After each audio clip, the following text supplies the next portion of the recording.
Okay, ಇವತ್ತು Ettinahole upper ಭದ್ರ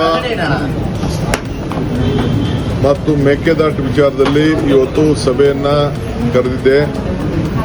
ನಾನು revenue minister, home minister, forest minister ಇಷ್ಟು ಜನ ಕೂತ್ಕೊಂಡು ನಾವು ಚರ್ಚೆ ಮಾಡಿದ್ದೇವೆ.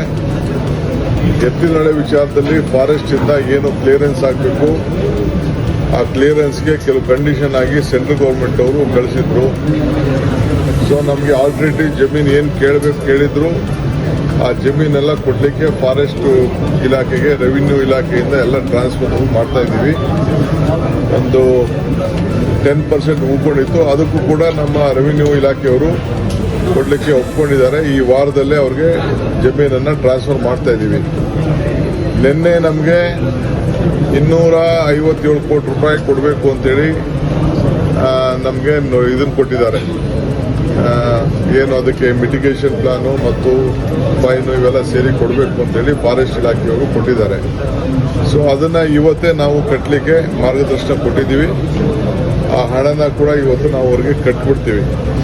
ಕಟ್ಟಿ ಕೂಡಲೇ ನೆಕ್ಸ್ಟ್ ಈ ವಾರದಲ್ಲೇ ಕಾಂಟ್ರಾಕ್ಟರ್ಸ್ಗೆ ಹೇಳಿದ್ದೀವಿ, ಕೆಲಸನ ಪ್ರಾರಂಭ ಮಾಡಿ ಅದನ್ನು ಪ್ರಾರಂಭ ಮಾಡ್ತೀವಿ.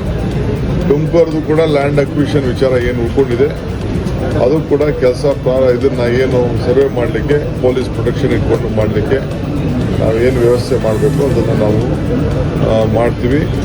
ಸೊ ಆದಷ್ಟು ಜಲ್ದಿ ಚಿಕ್ಕಬಳ್ಳಾಪುರಿಗೆ, ಕೋಲಾರಿಗೆ ನೀರನ್ನು ತೆಗೆದುಕೊಂಡು ಹೋಗಲಿಕ್ಕೆ ಏನು ಕ್ರಮ ವಹಿಸಬೇಕು ಆ ಕೆಲಸ ಮಾಡ್ತೀವಿ.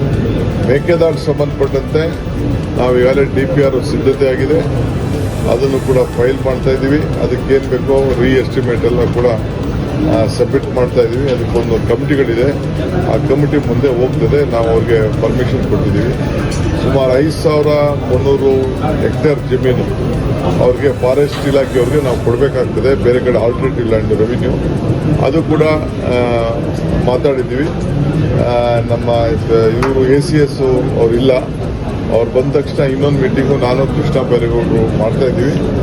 ಎಲ್ಲೆಲ್ಲಿ ಜಮೀನಿದೆ ಆ ರೀತಿ ಫಾರೆಸ್ಟ್ಗೆ ಹ್ಯಾಂಡ್ ಓವರ್ ಮಾಡೋಂಥ ಜಮೀನುಗಳಿದೆ ಅದನ್ನೆಲ್ಲ ಲಿಸ್ಟ್ ಮಾಡಿಕೊಂಡು ಅವ್ರಿಗೆ ಹ್ಯಾಂಡ್ ಓವರ್ ಮಾಡಿ ನಾವು ಮುಂದಿನ ಕ್ರಮ ಕೈಗೊಳ್ತೀವಿ. ಸರ್, ನಾಳೆ ಸಿಟಿ ರೌಂಡ್ಸ್ ಮತ್ತೆ ಕೆಲವೊಂದು ಕಾಮಗಾರಿಗಳ ಉದ್ಘಾಟನೆ ನಮ್ಮ ಭಾಗ್ಯ. ಮತ್ತಷ್ಟು ಸುದ್ದಿಗಳಿಗಾಗಿ ನೋಡ್ತಾ ಇರಿ ಪಬ್ಲಿಕ್ ನ್ಯೂಸ್ 24x7. ಇದು ಸತ್ಯದ ಧ್ವನಿ.